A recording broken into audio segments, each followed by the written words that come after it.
अस्सलाम वालेकुम viewers, welcome to my YouTube channel Psychoknowledge. तो आज हम बात करने वाले हैं एक बहुत इंटरेस्टिंग डिसऑर्डर पे, जो है शिज़ोफ्रेनिया डिसऑर्डर। शिज़ोफ्रेनिया डिसऑर्डर की अगर बात की जाए तो आम तौर पर इन मरीज़ों के बारे में ये बोला जाता है या सुना जाता है कि ये बहुत डेंजरस मर्ज़ है। ठीक है, ये एक बहुत डेंजरस जो है डिसऑर्डर है, ये लाइलाज मर्ज़ है। ऐसी कोई भी बात नहीं है, ये काबिल इलाज मर्ज़ है। जी व्यूवर्स, चलते हैं अपने आज के टॉपिक की तरफ। सबसे पहले हम शिज़ोफ्रेनिया का ओवरव्यू देख लेते हैं।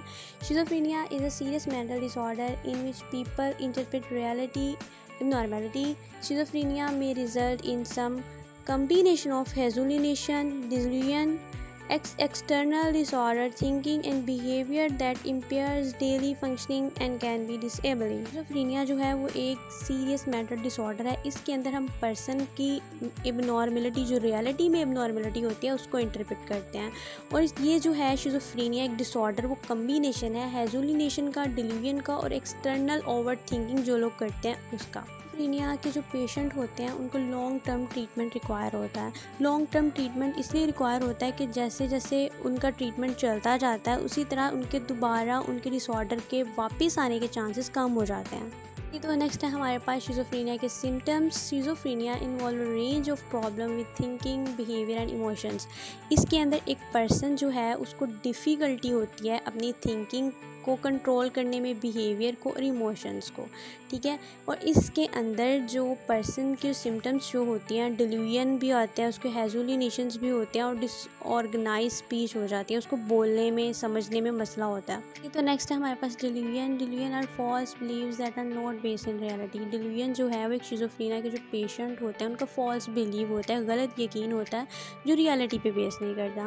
वैसे इस किस्म के जो लोग हैं उनका बिलीव होता है कि लोग जो है वो इनके खिलाफ बातें कर रहे हैं और इनको मारना चाहते हैं। और अगर इस तरह के पेशेंट की स्वेयर कंडीशन हो जाए तो उनको ये भी फील होना शुरू हो जाता है कि घर वाले भी मुलविस हैं और वो खाने में जहर मिला देंगे। तो नेक्स्ट है हमारे पास हेलुसिनेशन।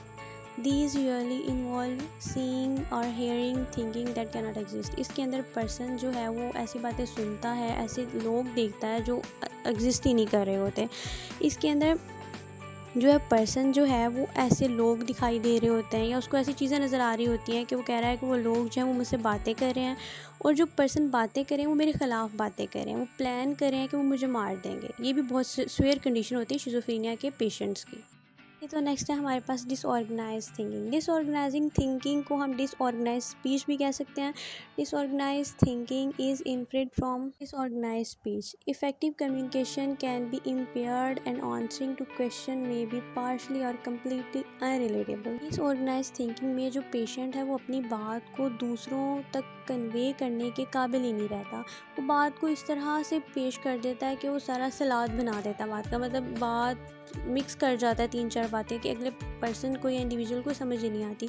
इसके अलावा वो पर्सन जो है वो घंटों घंटों एक ही सिचुएशन में बैठ जाता है, मतलब बैठा रहता है, वो पोस्ट चेंज ही नहीं करता।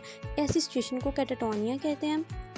इसके अलावा पर्सन जो है वो म्यूट रहता है, मतलब कोई सी भी बात का जवाब ही नहीं देता। कोई क्वेश्चन करते हैं तो भी जवाब नहीं देता, आंसर नहीं देता। अगर आंसर देता है तो ऐसा आंसर देता है कि आप वो सुन ही नहीं सकते, मतलब आपको गुस्सा आ जाए वो सुनते सारी।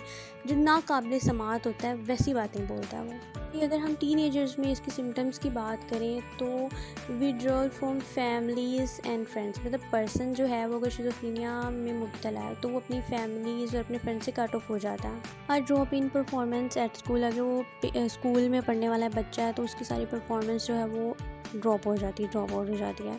उसके बाद उसको सोने में मसला होता है, मूड स्विंग्स होते रहते हैं, डिप्रेसिव मूड में रहना शुरू हो जाता है, लेक ऑफ मोटिवेशन हो जाती है, मतलब हर किस्म की मोटिवेशन, किसी को सुनने की, कहीं जाने की, किसी से बात करने की, कुछ कर दिखाने की मोटिवेशन बिल्कुल लॉस कर देता है पेशेंट। नेक्स्ट है हमारे पास कॉजेज़। मल्टीपल फैक्टर इंक्लूड होते हैं शिज़ोफ्रेनिया के कॉजेज़ में। जीन्स इंक्लूड होती है, life events, social factors, brain structure. अगर हम शिज़ोफ्रेनिया के पेशेंट की कॉम्प्लिकेशंस की बात करें तो शिज़ोफ्रेनिया के पेशेंट जो हैं वो सुसाइड कर सकते हैं, उनको थॉट्स आती हैं मरने की। इसके अलावा वो डिप्रेशन में रहते हैं, एंजाइटी डिसऑर्डर भी उनको हो सकता है।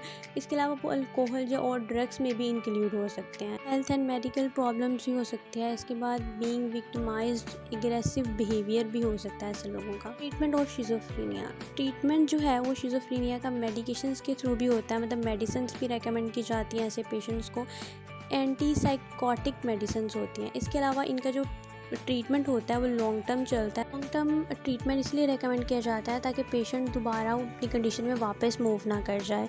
इसके अलावा पेशेंट जो है वो उसके ठीक होने के चांसेस जो हैं वो 30 से 40% होते हैं। अलावा इसकी ट्रीटमेंट में क्वालिटी ऑफ मेडिसिन्स भी बहुत अहम किरदार अदा करते हैं कि किस क्वालिटी की जो मेडिसिन्स हैं आप पेशेंट को प्रोवाइड कर रहे हो। क्वालिटी ऑफ मेडिसिन से भी पेशेंट के जल्दी इम्प्रूवमेंट के इम्कान जो होते हैं वो इंक्रीज़ हो जाते हैं। तो जी व्यूअर्स, ये था हमारा आज का टॉपिक शिज़ोफ्रेनिया। उम्मीद करती हूँ कि आपको ये टॉपिक अच्छे से क्लियर हो गया होगा। फिर भी अगर मेरी तरफ से कोई भी कमी रह गई हो तो उसके लिए माजरत। चैनल को लाइक, सब्सक्राइब एंड शेयर करना मत भूलिएगा। अल्लाह पाक आपका और हम सब का हामी नासिर हो। जज़ाकल्लाह।